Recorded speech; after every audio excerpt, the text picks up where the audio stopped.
Assalamualaikum guys, what's up, what's going on? In this video I'll show you how to add any applications or folders into the Windows Defender whitelist.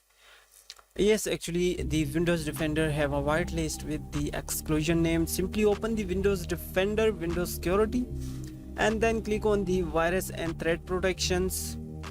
Once you open the virus and threat protection, you need to go further on, just scroll a bit and find the virus and threat protection settings.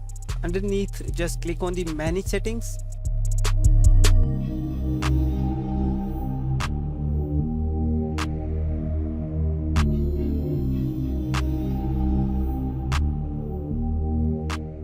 Once you here, you need to scroll down, and in the second last option you will get exclusion.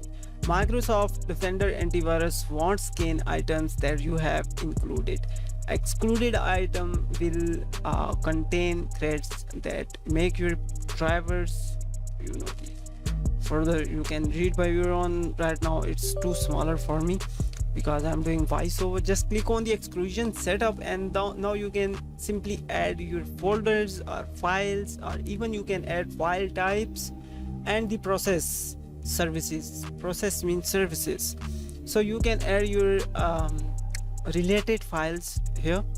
Simply I'm gonna add here the download folder, the IDM download folder. Just select that folder and it will included automatically into the exclusion. And exclusion means the whitelist where your antivirus won't scan any kind of items from that folder.